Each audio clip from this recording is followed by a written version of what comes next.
জিনিসটা হচ্ছে যে আমরা আসলে খেয়াল করলেই দেখতে পাই যে প্রেসিডেন্ট ট্রাম্প যখন তার প্রথমবারে ক্ষমতায় আসে তখন কিন্তু সে যুদ্ধের বিরুদ্ধে কথা বলেছিল, শান্তির পক্ষে কথা বলেছিল এবং কিছু স্টেপও নিয়েছিল, যেমন গুয়ান্তানামো বে যে বন্দিশালাটি ছিল বিতর্কিত ওইটা বন্ধ করে দিল।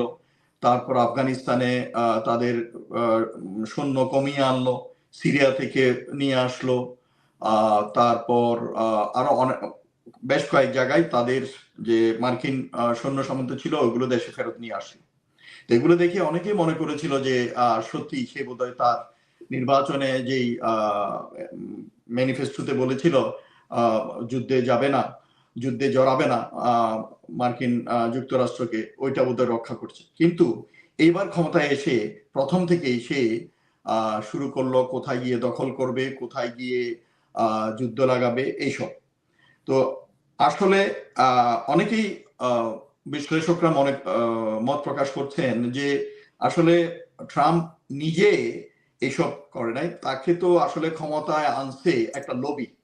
এই যে জুইস পাওয়ারফুল কিছু লবি আছে মার্কিন যুক্তরাষ্ট্রে, জুইশ লবি বলেন, তারপরে অ্যাপেক, এরা তাকে আনাইছে এবং আনিয়ে তাদের স্বার্থ উদ্ধারের জন্য তারা এসব করতেছে। কারণ এগুলোর সাথে একটা যুদ্ধ বাদালে কিন্তু শুধু ওই তেলের জন্য বা একটা প্রেসিডেন্টকে সরানোর জন্য যুদ্ধ করছে না, একটার পিছনে কিন্তু আরো অনেক কাজ আছে।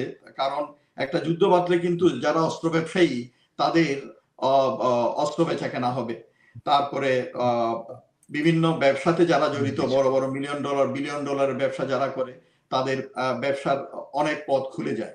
তো এইগুলোর জন্যই তাকে ক্ষমতায় আনছে। আনার পরে তাকে দিয়ে অনেকটা নেতানিয়াহু নিজে তার আমেরিকাকে জড়ায়ে অনেকটা প্রেসার দিয়ে, উস্কানি দিয়ে বিভিন্ন সময় এটা করছে। আমরা যদি খেয়াল করি 8 মাস আগে তাকে দিয়ে অনেকটা জোর করে নিয়ে ওখানে বোম্বিং করালো তাদের নিউক্লিয়ার ফ্যাসিলিটি ইরানের। তো ক্ষয়ক্ষতি তো খুব একটা করতে পারে নাই, কারণ ওদের আন্ডারগ্রাউন্ড অনেক কিছু আছে। তো নামকা ওয়াস্তে গিয়ে করায় আসলো এবং বললো যে সব শেষ, এখন আলোচনা হবে। আলোচনা করতে করতেই যখন আলোচনা চলতেছে এবং বিভিন্ন দিকে বিবৃতি দিচ্ছে যে আলোচনা পজিটিভ দিকে এগুচ্ছে, কিন্তু এর ভিতরে সে আক্রমণ করলো। তো সেখান থেকে আমি বলতে চাই যে আসলে এর কথায় বিশ্বাস করে লাভ নাই। এ হচ্ছে একটা প্যাথোলজিক্যাল লায়ার এবং সে একটা রেসিস্ট। তো সে সকালে এক কথা বলে, বিকালে এক কথা বলে। এখন এখন গতকাল এবং গত পরশু সে এই যে 48 ঘন্টার আলটিমেটাম দিল হরমুজ নিয়ে। আরে হরমুজ তো ভাই ইরানের জায়গা, ওইটা ওর মাতুব্বরি চলবে, ওর পদ্মারি চলবে। এখন তুমি কে?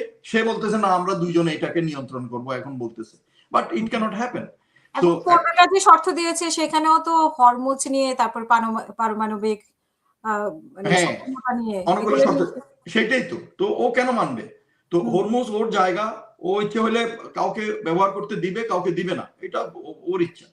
তো হাওয়ার মানে সব অযৌক্তিক, অবিবেচকের মতো কথাবার্তা ওদের।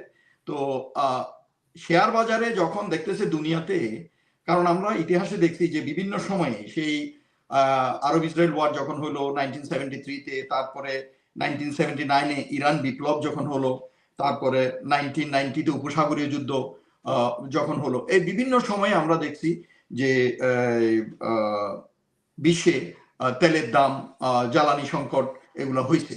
এবং এটা হওয়ার একমাত্র কারণ হচ্ছে যে হরমুজ প্রণালী যখন ক্লোজ হয় বা এটাতে কোনো রেস্ট্রিকশন আসে, তখন কিন্তু এই জিনিসটা হয় পুরো দুনিয়াতে। যেমন আজকে সকালে শুনলাম যে ফিলিপিন্সে ওরা ইয়ে করছে, কি বলে যেন, জরুরি অবস্থা ঘোষণা করছে অনির্দিষ্টকালের জন্য, কারণ ওদের তেল মাত্র আর 45 দিনের তেল আছে। তো এইভাবে কিন্তু পুরো দুনিয়া কিন্তু এফেক্টেড হচ্ছে। আমাদের দেশে কি হচ্ছে দেখেন, আমি যতদূর জানতে পারলাম যে অনেক পেট্রোল পাম্প বন্ধ হয়ে গেছে। তো সেই জন্য তারপর প্রাইম মিনিস্টার জরুরি মিটিং করছে। তো এগুলা কিন্তু এখন সব দেশে, দুনিয়ার সব দেশে একটা কনসার্ন হয়ে গেছে যে জ্বালানি সংকট। তারপরে ওই কিউবাতে টোটাল ব্ল্যাক আউটে যাচ্ছে ওরা, কারণ আগে ভেনিজুয়েলা থেকে তেল যাইতো, ভেনিজুয়েলা থেকে এখন তেল ওরা ওখানে যেতে দিচ্ছে না। সেজন্য ওখানে ইলেকট্রিসিটি জেনারেশন হচ্ছে না। তো এই বিভিন্ন দিকে আসলে এটা পুরো দুনিয়াতে একটা চরমভাবে এফেক্ট করবে অর্থনৈতিকভাবে, তারপরে এইভাবে জ্বালানি সংকটের জন্য। তো এখন সে এই যে শেয়ার মার্কেটে যখন দাম বেড়ে গেল, এই জ্বালানি দাম বেড়ে গেল, তারপরে শেয়ার মার্কেটে বেড়ে গেল, এইটাকে ইয়ে করার জন্য সে মিথ্যা এই কি বলে যেন আলটিমেটামের কথা বললো, 48 ঘন্টা বললো, তারপরে আলোচনা হচ্ছে, ওদেরকে আলোচনার জন্য আমি অ্যাপ্রোচ করছি, ওরা মেনে নিছে। ওয়েরেস আপনি বললেন যে ইরানিয়ানরা বলতেছে যে এই ধরনের কোনো কথা হয়নি, কারোর সাথে যোগাযোগ হয়নি, মিথ্যা কথা। সো এইটা, এবং ওই যে ট্রাম্প ওইটা ঘোষণা দেওয়ার পরেই কিন্তু আমরা লক্ষ্য করলাম কয়েক ঘন্টার ভিতরেই মানে হঠাৎ করে ইয়ে নেমে গেল, শেয়ার বাজারে দাম কমে আসলো। তো এবং পরবর্তীতে যখন ইরানের রেসপন্সটা আবার মিডিয়াতে আসলো তখন আবার বেড়ে গেল। তো এটা আসলে ও তো ব্যবসায়ী, ও তো আসলে স্টেটসম্যান না, স্ট্র্যাটেজিস্ট না, যুদ্ধ বুঝে না এবং রাষ্ট্র চালানো বুঝে না, সে বুঝে রিয়েল এস্টেট বিজনেস। তো সে আসলে হুমকি তামকি করে ইরানকে মনে করছিল যে ওই যে যেভাবে রাত্রে ডেল্টা ফোর্স পাঠাইয়া মাদুরোকে নিয়ে আসলো ভেনেজুয়েলা থেকে, মনে করছে যে এখানেও বোম মাইরা খামেনিকে মাইরা রেজিম চেঞ্জ হয়ে যাবে, ওখান থেকে স্লোগান প্রোটেস্ট করাইয়া। তো ইরানের হিসাব কিতাব যে ভিন্ন, এই বছর পর বছর এদের উপরে যে বিভিন্ন স্যাংশন দিয়ে আসছে, এর ভিতরেও যে এরা ঘাস পাতা খেয়ে কিভাবে কোথায় গেছে এখন এরা বুঝতেছে। আজকে যে যুদ্ধ চলছে, এই যুদ্ধের জন্য ইরান প্রস্তুতি নিচ্ছিল অনেকদিন আগে। এরকম একটা যুদ্ধ যে ওদের সামনে আসবে এটা ওরা জানে। আমি ইরানিয়ান সশস্ত্র বাহিনী অফিসারদের সাথে বিভিন্ন সময় বিভিন্ন জায়গায় কাজ করেছি, আমি দেখেছি তাদের ভিতরে একটা সুপ্ত সংকল্প ছিল যে তারা নিউক্লিয়ার করবে এবং তারা এমন ভাবে প্রস্তুতি নেবে যে একদিন যদি তাদের উপর কেউ হামলা চালায় তারা এটার সঠিক জবাব দিবে। যদিও এটা ঠিক, তাদের নিউক্লিয়ার ফ্যাসিলিটিতে সবকিছু রেডি থাকলেও আগে যে খামেনি ছিলেন উনি কিন্তু এটা বানাতে দেন নাই, মানে রেডি করতে দেন নাই। এই জন্য, কারণ এটা তো আসলে কিছু পার্টস রেডি করে রাখবে, জাস্ট ফটাফট লাগাই দিলে কিন্তু you can prepare nuclear bomb. তো উনি বলছে যে না, এই যে এটা মানবতা বিরোধী, মানব বিধ্বংসী, এই ধরনের একটা অস্ত্র আমরা এখন বানাবো না, যদি কখনো দরকার হয় পরে দেখা যাবে। কিন্তু ওই যে রিয়েক্টর ফিউজ সবকিছু ওরা রেডি করে রাখছে। তো সেই জন্যই এরা বলতেছে যে আমরা যদি দরকার হয়, এই যে এখন যে খামেনি আসছে, আগের আয়াতুল্লাহ ছেলে মুস্তফা খামেনি, সে বলতেছে যে ইফ নিডেড আমরা উইল ডু ইট। তো এরা তারপরে ভিতরে ভিতরে এরা ক্ষেপণাস্ত্র তৈরি করছে বিভিন্ন জেনারেশনের। এই যুদ্ধ যখন শুরু হলো গত 28 তারিখে ফেব্রুয়ারি, তখন থেকে আমরা প্রথম দিকে দেখলাম সব পুরনো জেনারেশনের বোমা আসা পড়তেছে, এবং যতই এর পরের সপ্তাহে দেখতেছি আবার নতুন একটা আসতেছে, এর পরের সপ্তাহে দেখতেছি আরো নতুন আসছে, এবং লেটেস্ট আমরা দেখতেছি ক্লাস্টার বোম আসতেছে। তো এইভাবে ওদের যে কত জেনারেশনের এই যে মিসাইল ওরা তৈরি করছে এবং ওদের স্টকে আছে, এবং আন্ডারগ্রাউন্ড মিসাইল প্রিপারেশনের জন্য, ম্যানুফ্যাকচারের জন্য ওদের ফ্যাসিলিটি আছে। তো এখন যুদ্ধ চলা অবস্থায় ওরা কিন্তু তৈরি করতেছে, যেটা আমি জানতে পারলাম।